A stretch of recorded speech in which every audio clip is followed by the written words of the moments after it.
Pansamantalang nakalaya si dating Senadora Laila de Lima matapos payagan ng Korte Suprema na makapagpiyansa sa natitira nitong kaso na may kaugnayan sa iligal na droga. Base sa inilabas na mosyon ng Korte Suprema, maaari nang makapagpiyansa si de Lima at ang 4 na sangkot sa naturang kaso na nagkakahalaga ng tig 300,000 piso. May report si Alvin Pelobelio.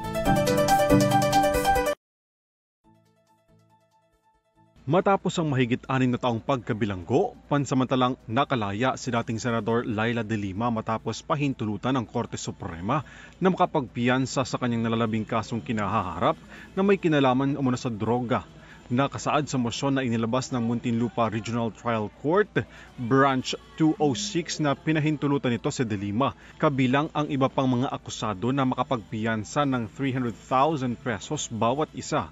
Kasama ni de Lima sa mga pinahintulutang makapaghain ng bail ang kapwa niya akusado na si dating Bureau of Corrections Chief Franklin Jesus Bucayo, dating aide ni Senadora Laila de Lima na si Ronnie Dayan at mga security guard nito na sina Jonel Sanchez at Jad Dera.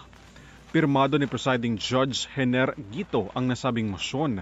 Sa kanyang pahayag, nagpasalamat si de Lima sa kanyang paglaya dahil ito raw ang matagal niya nang pinapanalangin sa loob ng mahigit 6 na taon.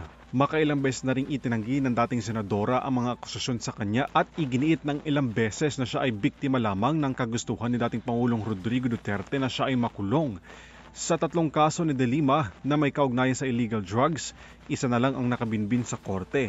Ito ay may kaugnayan umano sa drug trade sa loob ng New Bilibid Prison simula May 2013 hanggang May 2015 noong siya ang nakaupong Justice Secretary. Ang 2 drug cases ay ibinasura na ng korte matapos makamit ni de Lima ang demurrer to evidence sa parehong kaso. Nakulong ang dating senadora sa Camp Crame simula February 2017. Sa isang pahayag, sinabi naman ng Makabayan Black Coalition na inspirasyon ang sakripisyo ni de Lima sa loob ng kulungan para sa mga biktima ng human rights violation. Para sa EuroTV News, Alvin Pelobelio, sumasaludo sa bawat Pilipino.